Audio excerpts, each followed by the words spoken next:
friends, welcome back to Connerty Meadows Farm. I'm Ricky. I just want to show you how things are growing. Everything has exploded. The garden has exploded. A lot of the plants have gone absolutely crazy.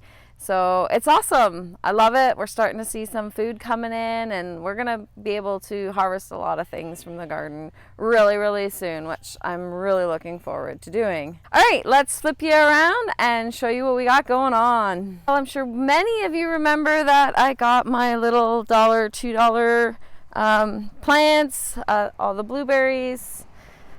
Everything seems to be doing good. The birds keep clearing off the blueberry bushes because even though I said I was going to cover them, I just haven't had time, so it's all right. Next year we're going to have more blueberries because all of these plants will come in. This one plant down here, I planted it too deep accidentally, so I've since popped it up a couple days ago. So we're going to see if it recovers, crossing our fingers and hoping it does.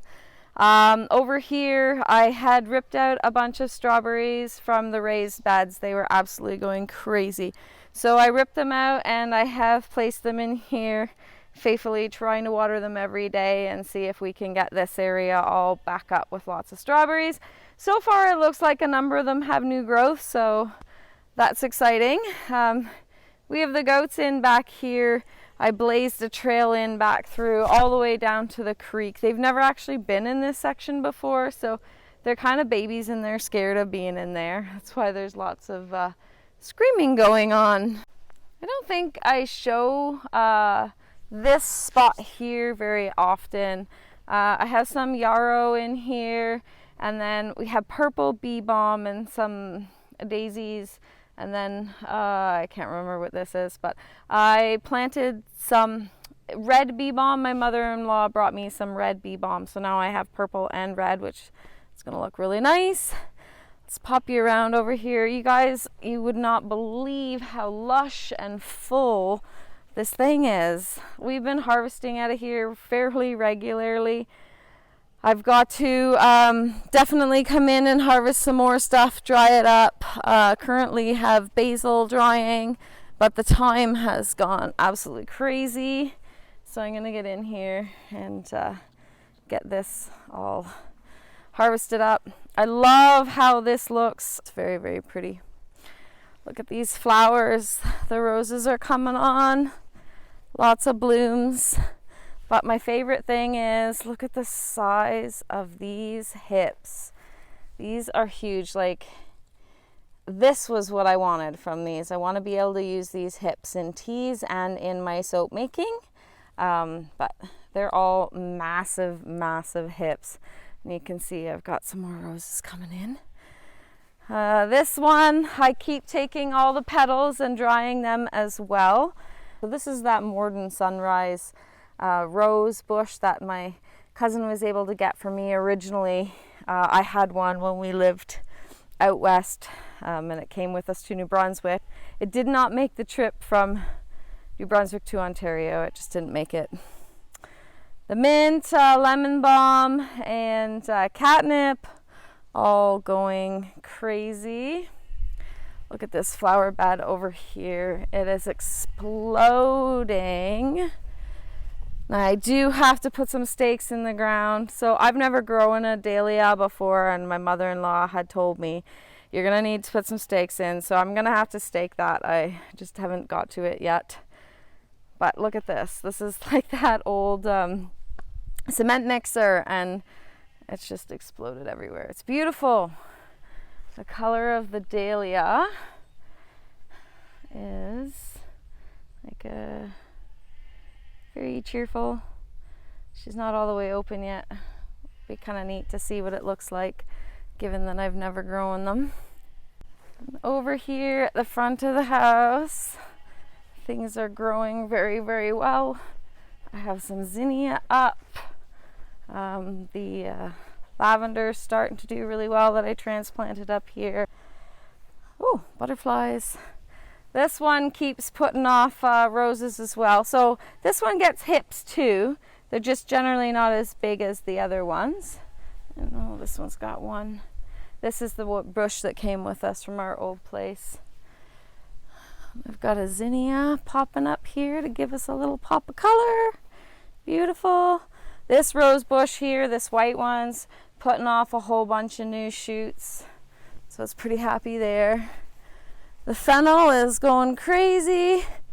Got some zinnias in here, putting out all sorts of different colors. It's nice to see. And then this thyme box, this whole box here is just thyme. Look at this. That's crazy. There's two different kinds of thyme in here. There's a nice little variegated one here, and then this one, which is just crazy. And then we have some chamomile. I have been picking this probably, I want to say, about every third day or so. We have lots of chamomile, so great for teas. This whole front one, this front bed, I'm finally getting lots of different flowers. We've got bee balm and a whole bunch of different colors. Oh, and look at this. So this we bought last year. It's Echinacea Plant. And look at the color of that. It's so bright and cheerful. And it's really, really doing well. The Rose of Sharon's are all starting to set some buds. These guys have never bloomed. Last year when we were here for the summer, they had never bloomed, and now look at them all. So it'll be the first year they actually have blooms. This is really funny. This is lamb's ears, and I brought it with us from our old place, and where it was beside the garden at our old place, and Thomas would always cut the lawn around the garden, so they always got cut back. I never actually knew they produced flowers of any kind. So that was a whole different experience, that they actually put off pretty little flowers and are quite nice. So very exciting for that. And then we have some more of my Rose of Sharon's, and then some Echinacea, and some more bee balm back there. I'm going to pop you around, and the puppies are outside. The puppies are just over 4 weeks old now by a couple days, and they spend all day outside. So we have them in this enclosure. They're under a tree. They're growing up pretty fast. Hello. Hello, puppies. Hello, puppies. Hi. Oh, yes. I'm there. They're pretty cute now. They're all starting to get a little bit of a personality. They let you know they want love and attention. I know this isn't really garden tour, but hey, Riggs. Hey, guys. Yes. Oh, yes, yes, yes. Yes, yes, yes. So, yeah, you could get lost and spend your whole day here just petting puppies. They're very, very cute. But we're not going to spend all day with puppies, even though it would be tons of fun. The Meat Kings, they're getting pretty big. I think we're at about 7 weeks now for them. And we've moved them from the front of the lawn over there. Now they're on over to this side. But they're doing really well. The Jewelweed over here, it's all starting to set off some beautiful flowers, which means the seeds won't be too far behind. For those of you that don't know, Jewelweed is also called touch me not, because when they get their seed pods, you touch those seed pods and they explode like fireworks, and that's why they're called touch me not. You touch seeds, they explode. And that's how they spread their seeds, sort of like in the whole area. And I'm hoping this year to be able to save some of these seeds and gift them within our local gardening group. Jewelweed is really great for taking out the sting of stinging nettle, and it's poison ivy's natural antidote. So as much as I can share this, I will, because this is stuff that I brought with us from our old farm. All right, so let's head over to the garden, which is a hot mess right now. I have not been able to keep on top of it as much as I would like this year, as I have in past years. So our strawberries are at the end. These 2 rows here are our June bearing strawberries. They're long since done now. I'm just going through almost every other day and taking the runners and tucking them up inside, because the runners are looking for somewhere to put down their roots, and they're not going to be able to do that on the barrier here that we have, the weed barrier. So I keep having to tuck them in where there is actually soil. And then the ever-bearing ones over here, they are also putting out runners, but some of them are coming back into bloom for another short burst. We'll get a few strawberries here and there all summer long from these guys, which is kind of a nice treat. All right, I'm going to flip you around so you can see the mess of the garden better. But as you can see, everything is big and growing and green and lush. So let's do it a little bit better up close. The tomato plants, they're all trellised up. I have to come in. As you can see, they're popping out between the rows. It's been probably about 4, maybe 5 days since I last cut and tied everything. So that's how fast these guys grow. When it's hot and humid like this, they just explode. So definitely need to come through and tie and trim these guys back. The lettuce is starting to kind of bolt a little bit. These are broccoli. And they did get pretty bug eaten up. I just haven't had time to come in and deal with it. But they are still giving me some little broccoli. So, you know what? I guess everybody's got to eat. We got some lettuce here. This is actually my favorite leaf lettuce to have. It's called Grand Rapids. And it's a pretty good all-season one. It will reach a point that it's going to bolt here pretty soon. But I will put another sowing in, and then we'll kind of get a fall crop off of it as well. Down here, we have our celery. And I've already come around the outside and taken a few pieces here and there for some salads and stuff. It is doing excellent. Very, very pleased.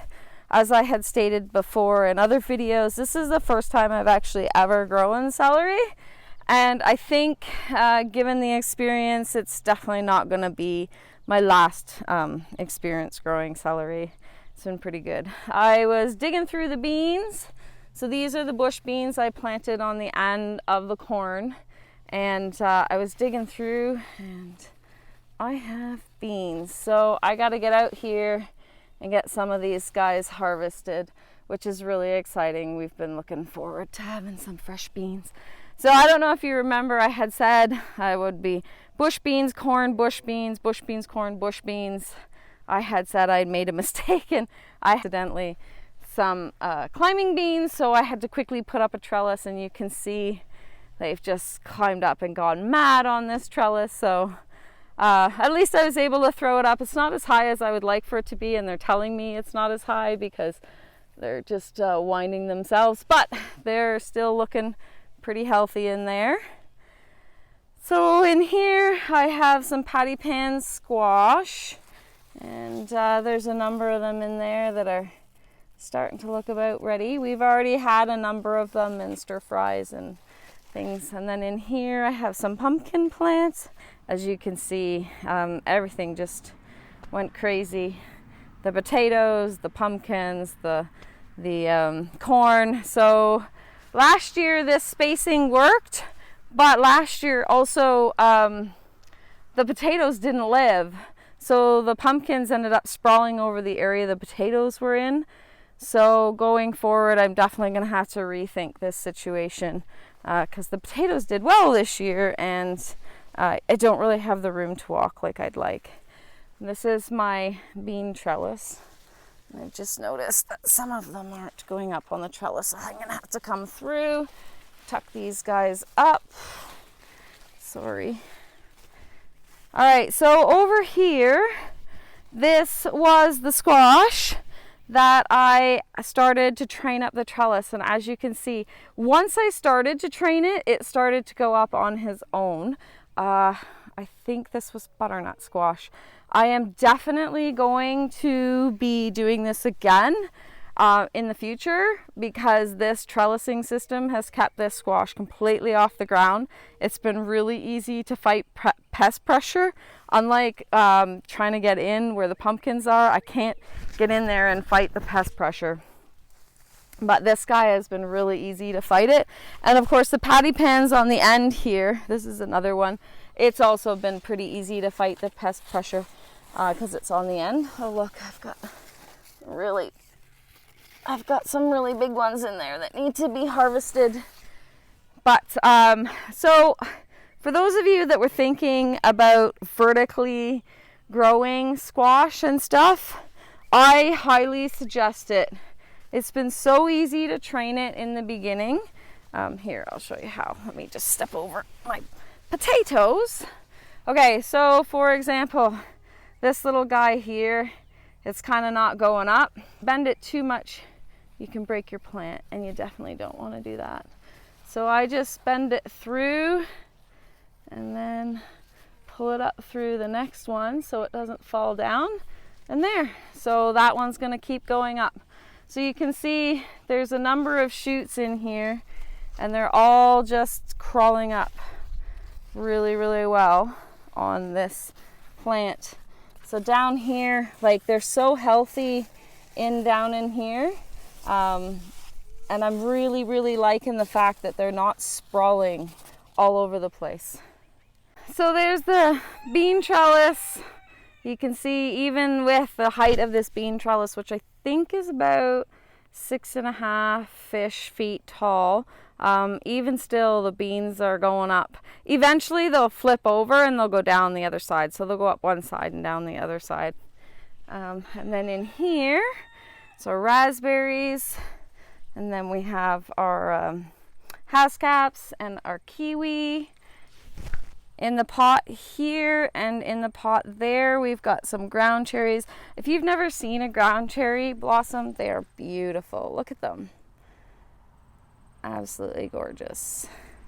And then they'll produce these little guys here. And these, you don't eat them until they fall off or are brown and ready to fall off. That's when they're safe to eat. And if we have another hascap here, and our, look at this. Beautiful kiwi, and our raspberries are all doing really well. They are definitely exploding in through here. My grape. So all of my grapes are putting off some tendrils. So hopefully we'll eventually have this whole pergola covered. The kids love to sit out here on the swings.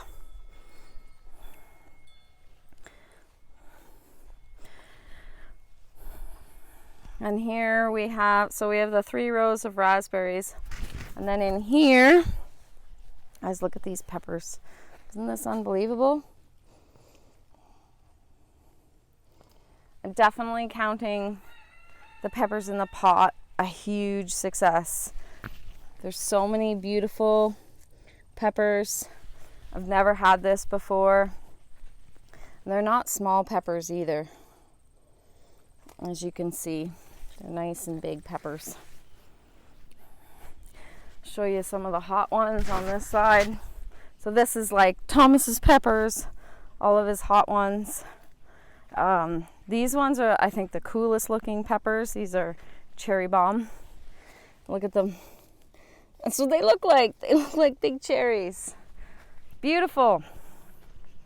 So pepper success in pots. And then let's move on to the hot mess of the garden. The rhubarb has all decided this year it was going to take off, which is great.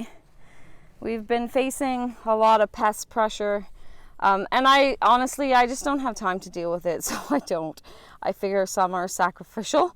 But the kohlrabi is still producing, so we've had a number of feeds of them. This empty space right here, it does have some radish and stuff in it. This is where the strawberries were, and I mean, as you can see, there just wasn't room to have them and keep them here. They were actually down this whole section here. So what I am going to go ahead and do now is I am going to amend this soil, and I do have some carrots right in here. I'm going to put another planting of carrots here, so this planting will be quite a bit later. Oh, look, lavender. And we have some nasturtiums.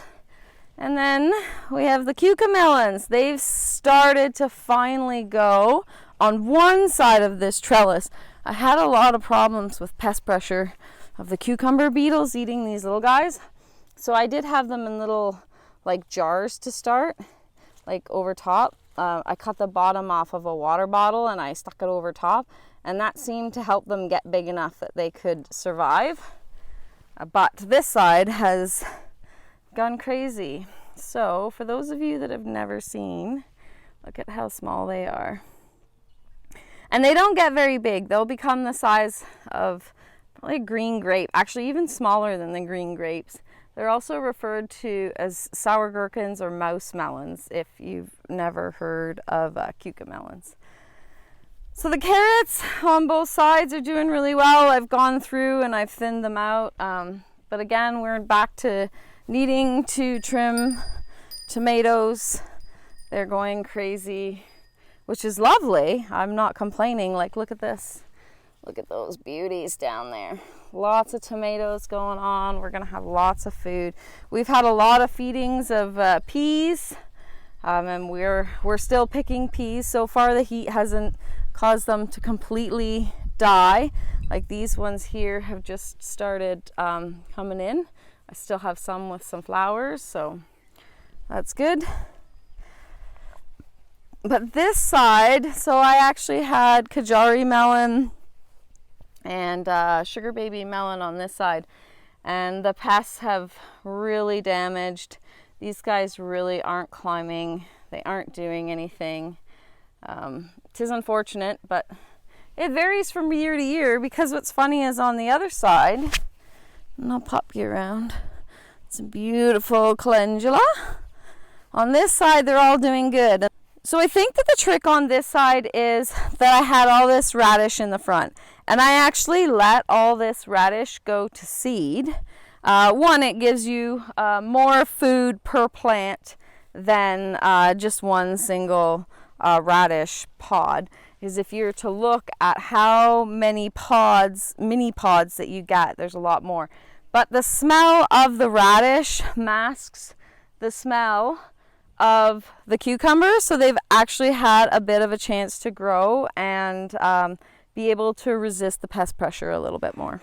This hot mess is your radish pods. So you can see, like, this is only a couple plants in here, and yet look at all the food that's growing with more flowers still coming on. Like, this is the thing, if you can put up with the mess in your garden, one, it's beautiful, it attracts a lot of pollinators, but two, you'll get lots of food. Like, this is food and this is delicious to eat. It tastes like radish, but they're generally not as strong. And we will pick these and we will put them in stir fries and in salads and any way that we would normally use regular radish. And we just go ahead. Now, this part here at the end isn't generally the nicest to eat, so we kind of generally just pop that off. All right, so down through here, again, more hot mess of tomatoes. Look at these beauties though. Some nice black beauties in there, and some nice spider webs. I haven't seen the spider, but she's obviously working in there, which is great. She can work away. We got some dill going on in here. Looking good. This ginger mint is absolutely delicious. And then you can see the peas are starting to get a little heat here, but for the most part, most of them still look good. So we're still leaving them in for a bit yet. There's still a lot of pods on there. Look at these beautiful tomatoes. So these are Black Beauty, and they are really, really delicious too. Not only are they pretty, they're delicious. And look at all the flowers coming in. We're gonna have lots of tomatoes here soon. carrots. Some zinnias coming up. So this lettuce, again, this is the Grand Rapids lettuce, and it has bolted. I need to go through and rip this out, and then I'll probably do another planting of radish here for the fall. But for now, I'm just going to have to rip this out and re-amend the soil here. And back behind, we have some more struggling cucumbers. So as you can see here, I have another row of strawberries that just exploded this year, and they have actually started to really take over my bed here. So I'm just going to leave them in the bed for now because there's just too much food around them, and I don't want to risk hurting any of the other food when I rip them out. But this fall, once we take the arches down, they're going to come out, and I'm going to move them to the same place that I moved the other ones where the asparagus bed is. I do have some carrots that have gone to seed. I left some in the garden in the fall purposely so that I could collect seeds. So we're going to go ahead and collect the seeds off the ones that I've left. On this side, I actually have some purple ones. I have some purple ones that I left in purposely. What's really cool is the purple ones actually produce purple flowers, and I had no idea that this was a thing, that they would produce purple flowers. So you can actually tell which ones are the purple and which ones will be other colors. So I'm pretty excited. The stalks on these ones, the leaves on these ones are all purple. So that's a new thing for me. I'm looking forward to saving all of those seeds there and being able to use my own seeds for my own carrots. These peas are kind of at the end.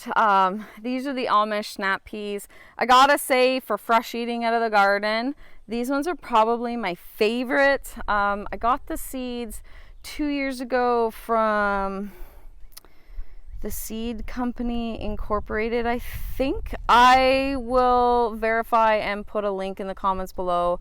I absolutely loved the peas from this group. The rest of them are good too, but these ones were pretty amazing. Oh, look at the size of these big old tomatoes down here. So nice to see. Marigolds, and again, some radish. So I love leaving these in. Some snacking in the garden. Oh, look at that. We have a honeybee friend.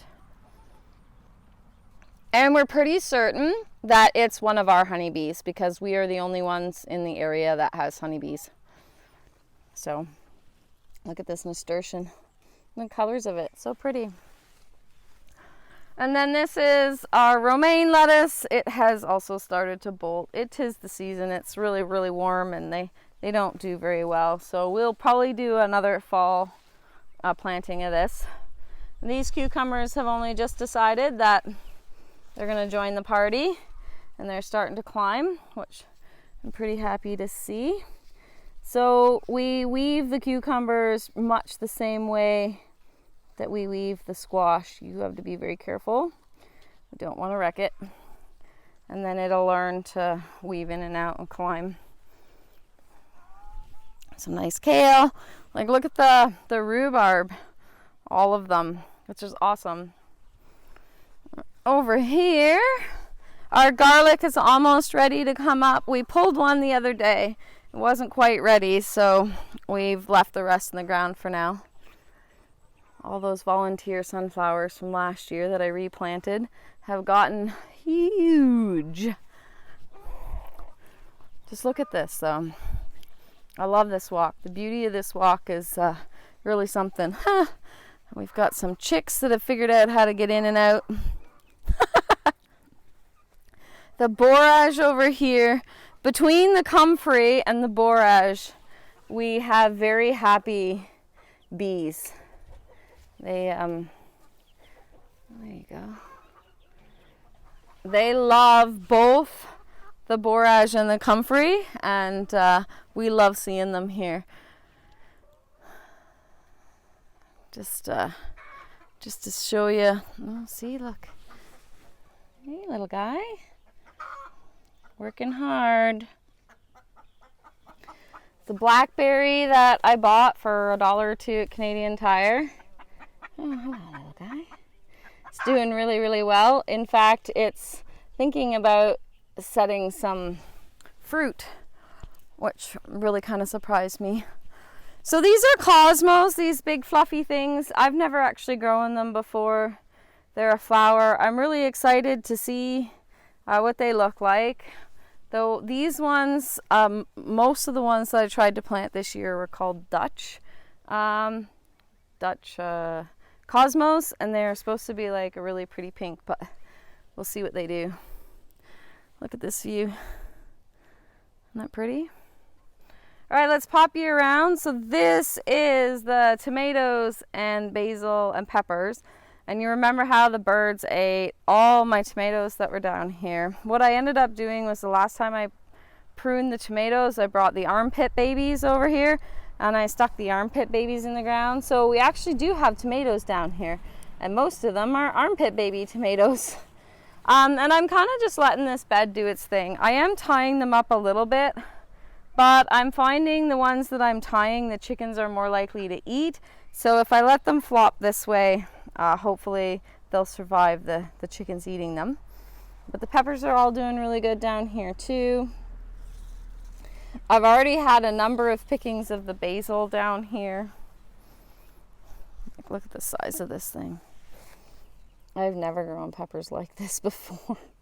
So while these ones are not in containers, they are still doing really, really good.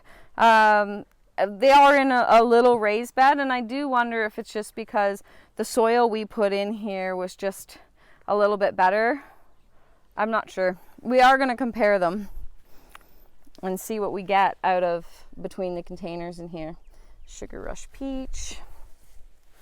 So this side down here, this is all Thomas's hot peppers. That looks like cherry bomb. Some more cherry bomb.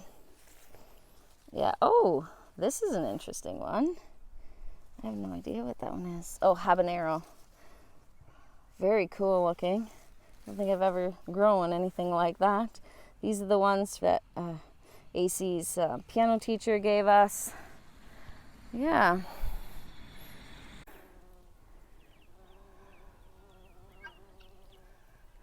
They love the borage. We like to see those, friends. Busy little bee. That is one of our honeybees, working hard. It's a beautiful plant. And we're not only feeding the honeybees, the birds have already been in and have enjoyed the sunflower. It's really nice to be able to see all the bees, not just the honeybees that we brought in, but all the native bees around through the garden. That's one of the main reasons why we interplant the flowers through all of the vegetables. And last year, the birds ate all of the sunflowers. I didn't actually get to save any of the seeds. They decimated them before I could even get around to beginning to dry them. And it's okay because they ended up planting them all over the place. And all of these sunflowers, all the way down, starting there, and I just grabbed all the sunflowers all the way down this row. I just pulled them up out of the ground wherever I was finding them, in the raised beds, between the raised beds, all over the place, and I transplanted them all to here. So the birds kind of planted them, and then I finished planting them where I wanted them. And I did not need to buy a single packet of seeds, and nor did I need to worry about putting the effort into planting where I wanted them, because the birds did it for me. There's that little apple tree that wasn't doing so well. Look at it now. Paid to wait it out. Of course, had to take a few extra precautions, but that's okay. And here is the Haskaps. These are my rescues and my rescues. And look at all the new green growth. Sometimes those $1, $2 plants that you rescue on clearance at the end of the season, they're gonna still give you so much food. you see the blackberries and the blueberries and the hascaps and the one raspberry plant, like they've all exploded, absolutely exploded with new growth, which means that next year it won't matter that they were on the clearance rack. They're gonna still give us food. And so if you're looking to save some money and still get some really good food for the season, kind of wait till that end of the season. And it's usually like the beginning of July, partway through July. You'll go into those garden centers and you're gonna find stuff on clearance. And honestly, that's the best way to get some stuff and save yourself some money. So long as you can put the time and the effort to give it a little extra care when you bring it home, the rewards that you are going to reap from them the following year are going to be so much worth your $1 or $2, especially when some of these plants that I bought for $1 or $2, they ranged anywhere from $15 to $30. Like, that's how much money I was able to save. Well, I hear the thunder is starting to move in. So this was like just kind of a quick show you what's going on. It is a lot more work right now. There's lots of pruning and things to do with the tomatoes. And thankfully, though, weeding is a minimum for me. With the straw mulch down, after the initial phase of the straw sprouting all of the seeds that it had, then once you've pulled all those out, then that goes away, and then you're just left with really, really great straw mulch. AC picked one of the patty pans. That'll have to go with dinner. And Sky here has decided that the raspberries are her special treat. For look. Oh my goodness. Sky. Gentle. She's actually discovered that if she goes up and down the rows, some of the super, super ripe ones fall down, and then she scarfs them up off the ground. And she's found that if she gingerly opens her mouth up around the raspberries, she can pull them off and eat them. I never knew dogs ate raspberries. Whole new experience. And because I knew you were going to say goodbye, I'm like, Sophie. What are you looking for, Sky? Hey, Sky. Look at that happy face. Look at that happy face. Where's a good puppy?